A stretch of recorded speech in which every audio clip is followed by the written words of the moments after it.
63కు పెరిగిన JN.1 sub variant కేసులు.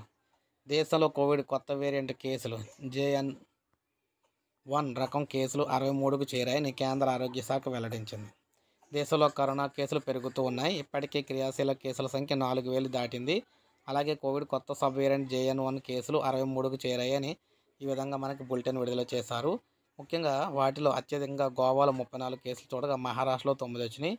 ఈ వేరియంట్ బారిన పడ్డవారు కర్ణాటక, కేరళ, తమిళనాడు, తెలంగాణలో కేసులు అయితే బయటపడినాయి అన్నమాట. JN.1 సబ్ వేరియంట్ సోకిన వారిలో స్వల్ప లక్షణాలు మాత్రమే కనిపిస్తున్నాయని, బాధితులు త్వరగా కోలుకునే అవకాశం అయితే ఉన్నాయని వైద్యులు చెప్తున్నారు. కేరళలో కొన్ని రోజుల క్రితం ఈ JN వేరియంట్కు సంబంధించిన తొలి కేసు బయటపడింది. 79 ఏళ్ల మహిళకు ఇది సోకిందనమాట. అయితే ఆమె ఇంట్లోనే ఉండి పూర్తిగా కోలుకున్నారని, ఇప్పుడు ఆరోగ్యంగా ఉన్నారని వెల్లడించారు.